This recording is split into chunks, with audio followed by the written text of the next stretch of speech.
ଜୟ ଜଗନ୍ନାଥ। ଦେଖନ୍ତୁ, ବାଲେଶ୍ୱର FM କଲେଜର ଯେଉଁ ଝିଅଟି ସୁଇସାଇଡ୍ କରିଛନ୍ତି, ଏଥିପ୍ରତି କେହି ବି ଦାୟିତ୍ୱ ନେବା ପାଇଁ ଇଚ୍ଛା ପ୍ରକାଶ କରିନାହାନ୍ତି। ଏଥିରେ ସମ୍ପୂର୍ଣ୍ଣ ଦାୟିତ୍ୱହୀନତା କାମ କରିଛନ୍ତି local MP, local ML, local ଥାନାର IIC ଏବଂ ମନ୍ତ୍ରୀ ସୂର୍ଯ୍ୟବଂଶୀ ସୁରଜ। ସେ ସମସ୍ତଙ୍କୁ ଜଣେଇ ସାରିଲା ପରେ ବି ଯେତେବେଳେ ନିରାଶ ହୋଇଛି ସେ ଏହି ପଦକ୍ଷେପଟି ନେଇଛି। ପ୍ରିନ୍ସିପାଲ, ତାଙ୍କର ଲେକ୍ଚର, ଏମାନେ ଖାଲି ଏଇ 2 ଜଣ ଉପରେ ଆକ୍ସନ୍ ନେଇକିରି ଆଉ ବାକି ସମସ୍ତେ ଚୁପଚାପ ବସିଛନ୍ତି। ବାଲେଶ୍ୱର MP ପ୍ରତାପ ଷଡ଼ଙ୍ଗୀ ଯେଉଁ ମନ୍ତବ୍ୟ ଦେଇଛନ୍ତି ତାହା ଏକ ନିନ୍ଦନୀୟ।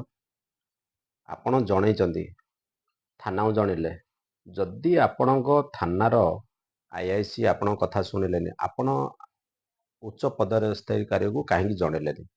ଆପଣଙ୍କ ଜଣେ ତଳେ ଦିନେ ଥାନାକୁ ଯାଇକରି କେତେ ହାଙ୍ଗାମା କରିଥିଲେ, ସେହିପରି ଆପଣ କାହିଁକି କଲେ ନାହିଁ? ଆପଣମାନେ ସମସ୍ତେ IIC, MP, ML ପ୍ଲସ୍ ମନ୍ତ୍ରୀ ମିଶିକିରି ତାକୁ ଇନଡାଇରେକ୍ଟଲି ମାରିବା ପାଇଁ ପ୍ଲାନ୍ କରିଛନ୍ତି। ଆଉ ABPର କିଛି ଷ୍ଟୁଡେଣ୍ଟ ମାନେ ବି ସେଥିରେ ସାମିଲ ଅଛନ୍ତି। ତାଙ୍କ ମା ବାପାର କଥା ଆପଣ ଦେଖିବେ, ବଡ଼ ଆଶ୍ଚର୍ଯ୍ୟ ଲାଗୁଛି। କିଛି ରାଜନୈତିକ କଥାରେ ପଡ଼ି କିଛି କଥା ଚେଞ୍ଜ କରୁଛନ୍ତି। ତାଙ୍କ ମା ବି କହୁଛନ୍ତି କଂଗ୍ରେସର ଜଣେ ନାଁ। ଏସବୁ ଗୋଟେ ମିଥ୍ୟା ପରିକଳ୍ପିତ ପରି କରୁଛନ୍ତି। ଏଥିରେ ଦାୟିତ୍ୱହୀନତା ପ୍ରଥମେ ଲୋକାଲ IIC ଏବଂ MP ଉପରେ ଯିବ, ମନ୍ତ୍ରୀ ସୂର୍ଯ୍ୟବଂଶୀ ସୁରଜ ଉପରେ। ଆପଣ ଦେଖିବେ, ଏଇ ଯେଉଁ ଘଟଣାଟି ଘଟିଲା, ତାର ଡେଡ୍ ବଡିକି ଲୁଚିବା ପାଇଁ କେତେ ପ୍ରୟାସ କରିଛନ୍ତି। କିଛି ସେଥିରୁ ଆପଣ ଦେଖିବେ, ପୁରୀର ଘଟଣା, ଦଳା ଚକଟା ଘଟଣାକୁ ଲୁଚିବା ପାଇଁ ସନ୍ତୋଷ ଖଟୁଆର କେସ୍ଟାକୁ ହାଇଲାଇଟ୍ କଲେ। ଏବେ ସନ୍ତୋଷ ଖଟୁଆ ବଞ୍ଚିଗଲା। ଯେହେତୁ ଏଇ କେସ୍ଟି ଏବେ ବର୍ତ୍ତମାନ ହାଇଲାଇଟ୍ ହେଇଛି, ସନ୍ତୋଷ ଖଟୁଆର କେସ୍ ଲୁଚିଯିବ ଆଉ ଏ କେସ୍ଟି ଚାଲିବ। ଯଦି ମୁଖ୍ୟମନ୍ତ୍ରୀ 20 ଲକ୍ଷ ଟଙ୍କା ଘୋଷଣା କରିଛନ୍ତି, ସେ ତ ତାଙ୍କ ପକେଟରୁ ଦେବେନି, ଏଇ ରାଜକୋଷରୁ ଦେବେ। ଗୋଟେ ଝିଅର ଜୀବନର ମୂଲ୍ୟ କ'ଣ 20 ଲକ୍ଷ ଟଙ୍କା? ଆପଣ ସମସ୍ତଙ୍କର ଦାୟିତ୍ୱହୀନତା ପାଇଁ ଆପଣ ସମସ୍ତେ ଇସ୍ତଫା ଦିଅନ୍ତୁ। ଆପଣ ସେଇ ପୋଷ୍ଟରେ ଯେଉଁମାନେ ଅଛନ୍ତି, ସେଇ ପୋଷ୍ଟରେ ନ ରହିବା କଥା।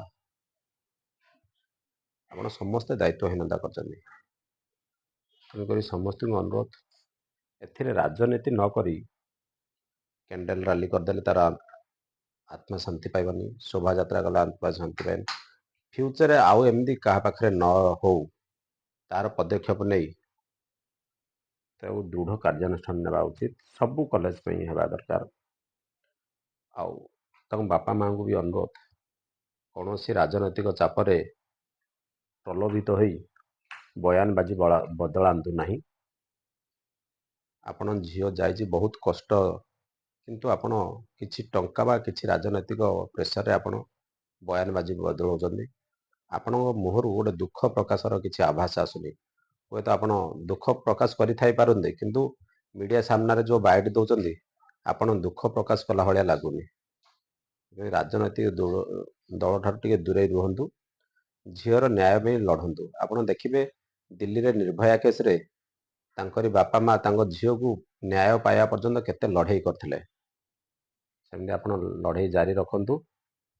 ଆଉ ସବୁ ରାଜନୈତିକ ଦଳକୁ ଅନୁରୋଧ, ଏହି କେସ୍କୁ ଯେମିତି ଦୃଢ଼ତାର ସହିତ ନେଇ ଦୋଷୀ ଉପରେ କେମିତି କାର୍ଯ୍ୟାନୁଷ୍ଠାନ ନିଆଯିବ, ସେପରି ବ୍ୟବସ୍ଥା କରନ୍ତୁ। ପ୍ରଥମେ MP ଏବଂ ସୂର୍ଯ୍ୟବଂଶୀ ସୁରଜ, IIC, ଏ 3 ଜଣ ଉପରେ କାର୍ଯ୍ୟାନୁଷ୍ଠାନ ହେଉ। ଜୟ ଜଗନ୍ନାଥ।